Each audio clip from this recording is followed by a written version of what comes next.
जो आप बार बार कहते हैं ना कि मुसलमान सिर्फ दरी बिछाने के लिए हैं, उनका सत्ता में उनकी हिस्सेदारी नहीं है, लोग आपकी बात को समझ रहे हैं? बिल्कुल समझ रहे हैं, बिल्कुल समझ रहे हैं, बहुत ज़्यादा समझ रहे हैं। हम पूछते हैं कि तुम दरी बिछाओगे, बोले क्यों नहीं बिछाएंगे दरी हम। आप वही तो आप काम करके रख दिए है ना, प्रोग्राम ये कर दिए कि भाई आप सिर्फ वोट डालिए आंख बंद करके। क्या ये नैरेटिव सही है कि मुसलमान बीजेपी को हराने के लिए जो मजबूत होगा उसको ही वोट करेगा? ये पिछले 20 साल 25 सालों से मैं जब से आया हूँ तब से यही सुनता रहा हूँ यूपी के चुनाव को लेकर। एक वाहिद समाज है जो जब से चुनाव हो रहे हैं कम्युनल कैंडिडेट्स का साथ नहीं दिया, कभी नहीं दिया। भाई जब जनसंघ भी थी और जब कांग्रेस की हुकूमत थी या लोकदल की, तो उसमें भी अगर कोई लगता था कि भाई ये ज़्यादा कम्युनल है तो साथ नहीं दिए। हम ये पूछ रहे हैं कि आपको हासिल क्या हुआ। आज भी मैं आपसे कह रहा हूं कि अखिलेश की सरकार थी, आपने मुजफ्फरनगर राइट्स में चार्जशीट नहीं डाली, अगर आपने योगी आदित्यनाथ के खिलाफ सैंक्शन नहीं दिया केस चलाने का, आप फाइल लेकर रोक के रखे। आप ही की सरकार थी, मलियाना का फसाद हुआ, कोर्ट ने कई मरतबा फिटकार लगाई, आप उसमें कुछ नहीं किए। ये बात तो अल्पसंख्यक समाज मुसलमान समझ भी रहा है, खासतौर से नौजवान और बुजुर्ग भी अब इस बात को मान रहे हैं। भाई मजबूरी नहीं है, अब आपके पास एक विकल्प है, आपको आगे बढ़ना है और आपको लेना है, उस मौके को फायदा उठाना है। मोदी जी ने अभी कहा कि यूपी में मुस्लिम महिलाओं का समर्थन भी उनको मिल रहा है।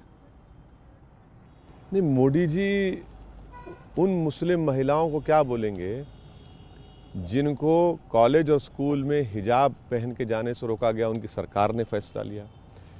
हिमाचल प्रदेश में मोदी जी क्या कहेंगे? भाई 4% मुसलमान हिमाचल में, उससे भी कम हो गए, आप वहां पर ऑर्डर निकाल दिए। मध्य प्रदेश में आप ऑर्डर निकाल दिए। ये मोदी जी की मोहब्बत है मुस्लिम महिलाओं से, ये मोदी जी की मोहब्बत है। आप तो बोले थे ना पार्लियामेंट में कि एक हाथ में कुरान एक हाथ में कंप्यूटर, तो सर पर अगर कोई कपड़ा पहनने से आप उसको शिक्षा से महरूम कर देंगे? ये मोदी जी की मोहब्बत। आपको पता है आप आग से खेल रहे हैं? कौन? आप? मैं? हाँ। मेरी जिंदगी तो कोई बादशाह के महलों से निकलकर तो जिंदगी में नहीं शुरू हुई। ना मैं कोई चमन में टहल कर आया हूं, ना कोई गुलाब के बाग से मैं चल कर आया हूं। अब तक तो कांटों का सफर रहा है, आगे भी रहेगा। तो अब गोली चल गई हम पर, 4 गोली चली, हम पुलिस के लाठियां खाए, सर पे 18 टाके लगे, उस वक्त भी पुलिस वाले ने हम पे गोली मारी थी। तो ये कि हम तो कोई सोने की तश्तरी में यहां पर नहीं आए, यहां पर आग से खेल रहे हैं। आप जो हिजाब को लेकर के रोज एक अंगद की तरह आप अपने पांव गड़ा दिए हैं कि नहीं ये फैसला जो है गलत है, उनको हिजाब पहनने का अधिकार है। कई देशों में आप जर्मनी से लेके देखिए, वहां भी बैन है और उसका हो क्या रहा ना कि एक्शन का रिएक्शन हो रहा है। मध्य प्रदेश में, यूपी में, कई जगहों पे एक बात सुनिए, भगवा गमछा, भगवा शॉल। एक बात सुनिए, अगर कोई क्रिश्चियन वो उनका जो निशान, हाँ, वो अगर डाल के आएगा तो आपको इतराज नहीं है। अगर कोई कड़ा पहनकर आएगा तो आपको इतराज नहीं है। अगर कोई बिंदी और सिंदूर लगा के आएगा तो आपको इतराज नहीं है। इस पर क्यों हो रहा है इतराज? बिंदी और सिंदूर का हिजाब से क्या बात? अरे भाई देखिए, रिलीजियस है ना, ये सिंबल है ना, ये सिंबल्स है ना सब। आप इसको अलाउ करेंगे, इसको क्यों नहीं अलाउ करेंगे? हमको ये बताइए आप। हम क्या कह रहे हैं कि वो उस कंट्रीज की मिसाल हमसे मत लीजिए। हमारे पास जो संविधान है, भारत का जो सेकुलरिज्म जो मैं समझा हूं, इस देश का कोई मजहब नहीं है। बिल्कुल सही। ये देश सब मजहब को मानता है, ये देश उनको ही मानता है जो खुदा को नहीं मानते। और ये देश मल्टी कल्चर और रिलीजियस है।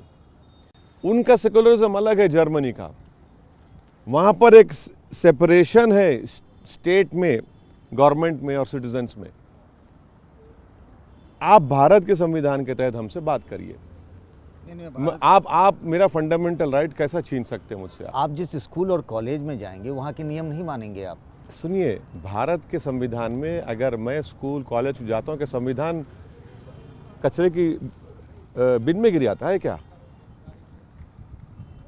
कचरे की बिन में गिरता है क्या संविधान मेरा? वो क्या रहा आप देख रहे हैं? नहीं, कोई हो रहा नहीं। ये बीजेपी कर रहे।